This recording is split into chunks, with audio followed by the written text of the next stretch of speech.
En direct du Centre d'excellence Sport Rousseau de Boisbriand où l'Armada affronte ce soir l'Océanique de Rimouski.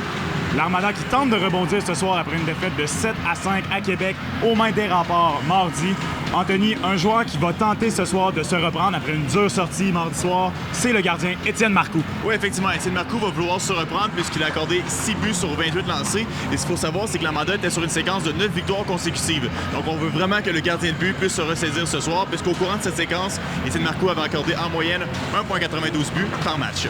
Et Étienne Marcoux n'est pas seul dans cette équipe-là. L'équipe devant lui va devoir faire beaucoup mieux, particulièrement en désavantage numérique où ils sont derniers au classement. Oui, dernier au classement, c'est quand même assez surprenant pour une équipe qui est deuxième au classement général des points. Dernier au classement pour le désavantage numérique. On a accordé 6 buts en désavantage numérique dans les 4 derniers matchs. Donc on va devoir s'améliorer dans cette facette si on veut bien performer pour l'Armada. Et d'autant plus que l'équipe qui se présente à Boisbriand ce soir, c'est une équipe gonflée à bloc. Rimouski qui arrive sur une séquence de 6 victoires consécutives se bat présentement pour le 3e rang de la Ligue à seulement 2 points des Moussettes de Halifax. Et si on veut continuer sur cette séquence du côté de l'Océanique, il va falloir que Anthony Deluca, le majeur de l'équipe, fasse beaucoup mieux qu'il ne l'a fait dernièrement. Oui, parce que Anthony Deluca est reconnu comme étant un des meilleurs pointeurs de la Ligue, mais au courant des 9 derniers matchs, il n'a pas été en mesure de trouver le fond du filet. Et c'est peut-être par un manque d'effort, parce qu'il ne lance tout simplement pas au filet. Si on lance pas, on peut pas marquer des buts. Et c'est Michael Joly qui a pris les rênes, puisqu'il a, lui, une très bonne séquence. 8 buts dans ses 6 derniers matchs, dont 7 points dans le dernier match contre Sherbrooke. Et l'Océanique, qui est aussi très bien épaulé devant le filet. Philippe Desrosiers, qui est le gardien de l'heure présentement dans la LHJMQ, a vu lors du dernier match une séquence de 243 minutes sans but accordé prendre fin. Donc il va vouloir poursuivre sur une belle lancée ce soir. Et également, on sait que l'Armada est une équipe qui rebondit très bien. On a perdu 2 matchs de suite en temps réglementaire qu'à une seule reprise cette saison. Donc un match qui promet beaucoup sur nos ombres dans quelques minutes. Toujours en direct du Centre d'excellence Sport Rousseau de Boisbriand où l'Armada s'est incliné ce soir par la marque de 4-1 face à l'Océanique de Rimouski. Anthony, l'Armada n'a tout simplement pas fait le poids ce soir au niveau physique.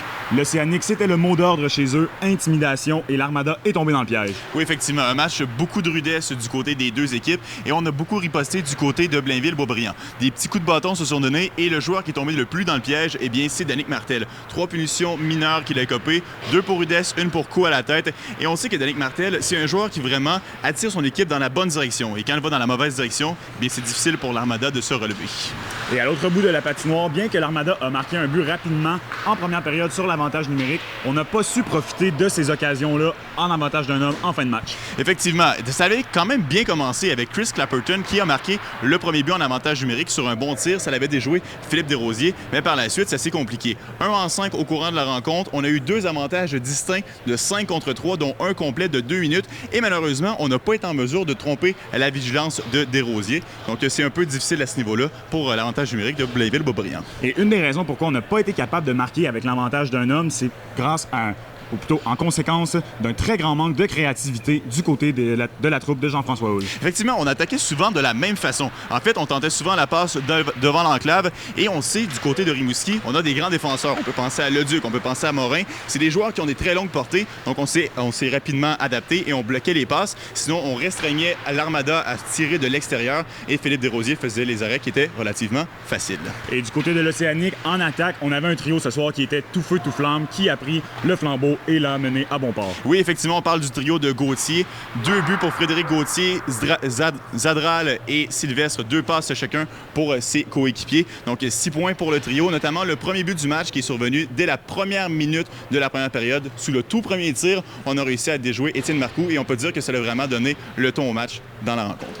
Et à l'autre bout de la patinoire, ça a pris du temps avant qu'on teste Philippe Desrosiers.